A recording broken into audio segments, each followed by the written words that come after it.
called? Remember we talked about it last week? Remember what that special Sunday was called? We talked about it yesterday. Awesome. You guys are awesome. That's right. So Jesus comes in. He is just one of the things you may not have known, but maybe you did, was that a friend of Jesus named Lazarus had just died. And Jesus went and raised him from the dead. And so a lot of people were out there by the tomb and saw Lazarus come out of the dead, and they were like, whoa, what is this? And so obviously they're going to want to follow Jesus. And they follow him all the way to Jerusalem, and they're cheering him, and they're laying down palm branches and throwing down their cloaks. And there's that special word that they were saying. Remember what it was? Great. Hosanna. And remember what Hosanna means? Hosanna. Save us now. Precisely. Very good job. Save us now, because they wanted Jesus to save them from bad kings and from all the problems they were having in life. They wanted him to be just like, kind of like a normal king. That Jesus came. You guys talk about this? All right, here's what happened the day on Monday. All right, so 2 days ago, Jesus went into the temple, which was kind of like the church. And here's what was happening in that church. There were people selling all kinds of things, selling animals for sacrifices, changing money. And here's the problem. Two things were the problem. First is this. They were very concerned about the money. They were more concerned about the money than they were concerned about God. And here's the other thing that was going on that was a big problem. They were selling animals to sacrifice because they thought that maybe God would forgive their sins if they sacrificed animals. But here's the deal. Who came to be the true sacrifice? Jesus did. This stuff is no longer necessary. So he goes in there and he clears out all the people with the money. He chases all the animals out of the temple and he says, no, the house of God is to be a house of prayer for all nations. Maundy Thursday. And on Maundy Thursday, two things happened. There was a very special holiday happening on that day, on that Thursday. It was called the Passover. And in the Passover, God's people remembered how a long time ago he freed them because they had been slaves. He freed them from slavery in Egypt, and they had like a special meal together where they would remember that God had freed them. And so Jesus gathered his disciples together, and he wanted to have this celebration together with them. But here was the problem. When Jesus' disciples gathered together to have that special celebration, guess what the disciples were talking about? We're not. We'll get there in a second. They were talking about which one was the greatest. I know. Who is the best disciple? Who's the smartest? Who's the most faithful? Who's got the most faith? That's what they were talking about. Should they have been talking about that kind of thing? No, because they were bragging, they were boasting, and they're trying to say, I'm better than you, I'm better than you. Peter says, I'm better than all of you guys. And as they're fighting and they're arguing about who's the greatest, guess what Jesus does? He fills a bowl with water. Wash their feet. He starts to wash their feet. And here's the deal. Back then, they didn't, see, look at your shoes for a second. You see how your shoes cover your whole feet? Your feet are totally inside your shoes, right? They didn't have those kinds of shoes. They had stuff that was more like sandals. And so they would walk around on those dusty roads with sweaty feet and then get caked in mud and sweat. And also they had lots of animals that walked in those streets. And sometimes they would accidentally step in animal poo-poos. Wow! It's pretty nasty. I know. But here's the thing. They had to wash their feet before they would go to the special things. So Jesus took the place of the lowest of low servants, and he washed their feet. Here's why. He said, I came not to be served, but to serve. And I want you, my disciples, to serve one another. That's the first thing he did. And then after that, that's when they start celebrating this week. Does anybody remember what this is called? The Last Supper. You guys are rocking it. Very good. The Last Supper. And at the Last Supper, you're right.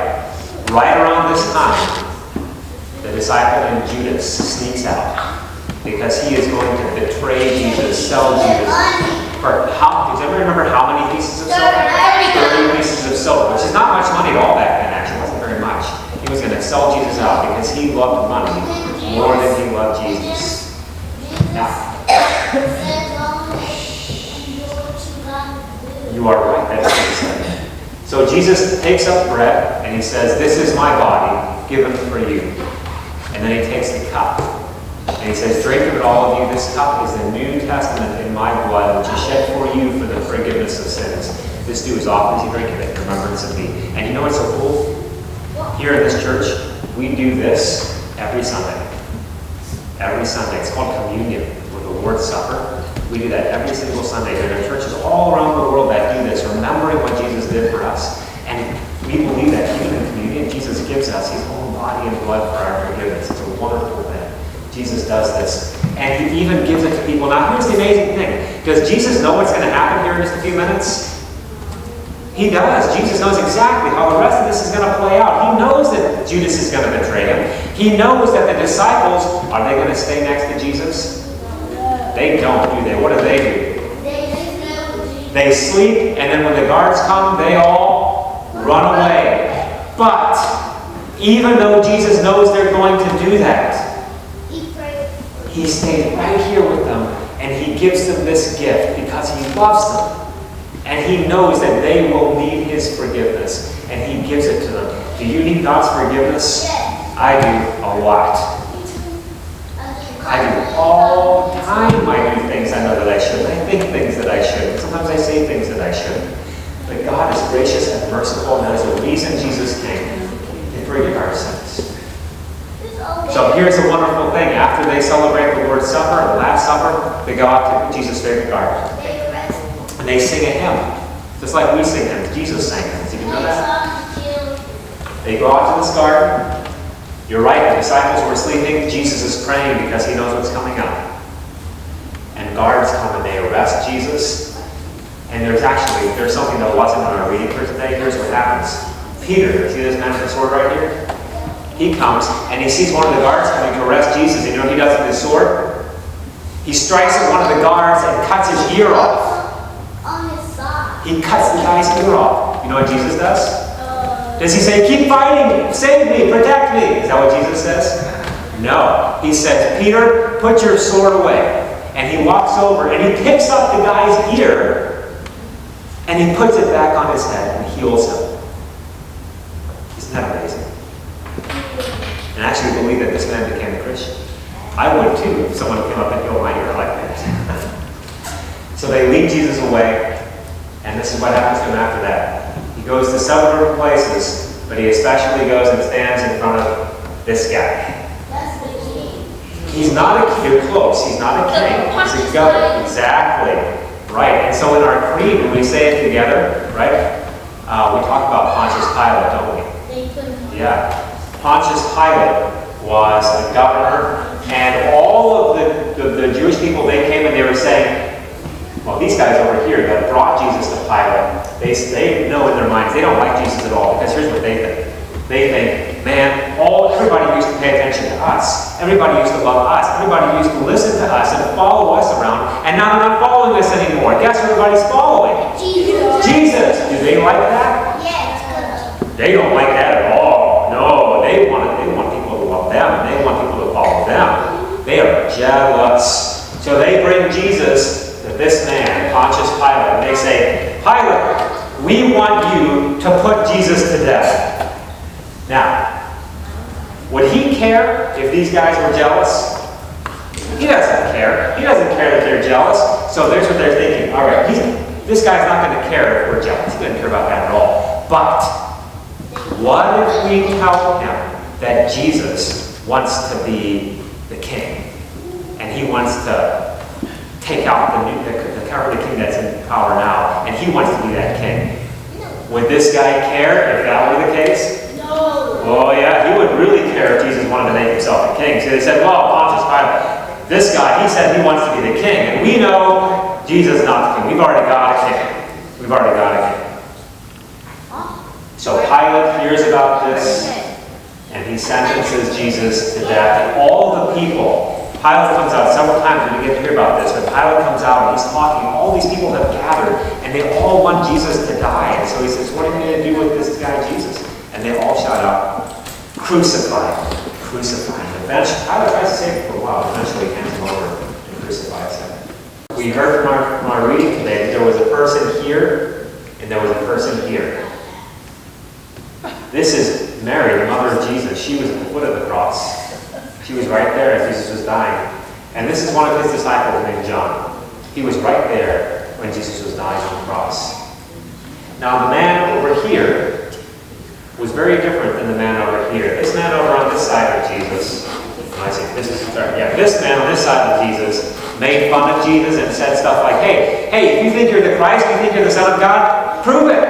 Come down from the cross. If you're so powerful, why don't you do that? Come down from the cross right now. That's what the people down on the ground were saying too. Look at this dude. He thinks he's the king. Come on down, Christ. Save yourself. Could Jesus have come down? No. Jesus could have. He is God in the flesh. He is a God and man together. Jesus could have come down and wiped them all out. It wasn't nails that held Jesus to the cross. It was love that held Jesus to the cross. Jesus wanted to die on the cross for this reason, and it becomes very clear. As Jesus is dying on the cross, and all these people down here are making fun of him and spitting on him and hitting him and trying to kill him and laughing at him, do you know what Jesus does? He prays. And he says, this is what he prays for. He prays and he says, Father, forgive them. They don't know what they're doing. Isn't that amazing? How often you and I, when somebody does something bad to us, how often do we want to hit them back? And if somebody says something mean to us and we want to say something mean back, we want to get revenge, right? Is Jesus out for revenge? No! Not at all. Jesus is on the cross to forgive because he loves even the people who are murdering him. That is amazing. Jesus is on the cross because he loves you. Because you see, he's not just carrying the sins of these people on the cross. Whose sins is he carrying on the cross? He's carrying your sins as well, right? He's carrying all of the wrong things that you have done. All of the things that would separate you from God. He is being crucified with them so that they are not yours anymore, so that you can be forgiven. When Jesus says, Father, forgive them, for they don't know what they do, he's not just talking about these people. He's talking about you. Exactly. So this man over here is different. This man is not mocking and making fun of him. This man over here says to this guy, hey man, I'm a criminal. You're a criminal. We deserve to die. We've done lots of bad stuff. But Jesus, he's done nothing wrong. And then he turned to Jesus and he said, Jesus, remember me when you come into your kingdom. And then Jesus responds, I tell you the truth. Today, you will be with me in paradise. He is promising this man right here that he would be in heaven as soon as he died. Now, some of you mentioned the curtain that ripped. That's absolutely right. In the temple, it's a little bit tricky to explain, but in the temple, there were 3 rooms. The innermost room was called the Holy of Holies. It was not a huge room, it was a small room, but it was separated from everything else by a thick curtain, 2 feet thick, and no one was allowed to go there except one dude, one time a year. Here's why. They believed that the presence of God was in that room behind that curtain. And if anybody went behind that curtain, you know what happened to them? They died. They would die, exactly. So here's what happened. When Jesus dies on the cross, that curtain rips, and here's what's being said. You don't have to be afraid of God's presence anymore. You can be with God, you can live with God, you can stand in his presence without fear, because your sin has been totally wiped away. Exactly. After Jesus dies, they take him before the sun goes down, and they put him in this tomb, which was more like a cave. It was a rich man owned this. Someone who turned out to be a disciple, but he was a secret disciple because he was afraid. He's a secret disciple, and he said, I have this grave, go ahead and use my tomb, and you can bury Jesus. They posted a Roman guard outside there, people to guard the tomb, because here's what would happen. Back in those days, sometimes people would rob graves. But here's another thing they said. The Jews came and said to Pilate, hey, you got to post a guard out there, because some people may think, these disciples may come and they may steal the body, and they may say, hey, guess what? Jesus was raised from the dead. So Pilate says, fine. Post a guard out there. So they posted a guard outside the tomb. And Jesus was in there Friday evening, And he was in there all of Saturday. Then he rose again from the dead. On Easter. Yes. On Easter, on the third day, Jesus conquers death. Jesus defeats death. That's the most wonderful news of all. Jesus not only died for our sins, He rose again. he rose again so that we can have life with him forever.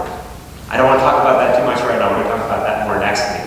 But I wanted to run through Holy Week with you, and I want to give you something here. Miss Joy secured these for us, thankfully. When the guards were making fun of Jesus, they whipped Jesus, right? They put the purple robe on him. What else did they put on him? The crown of thorns, exactly. Now here's the deal. Those crowns of thorns, they did, but the thorns there were like this. Big. And they'd put it like this on his head, and they would take a stick, and they'd hit him on the head with it. So what happened with those pokes? Yeah, it was so bad. So I have here for you a crown of little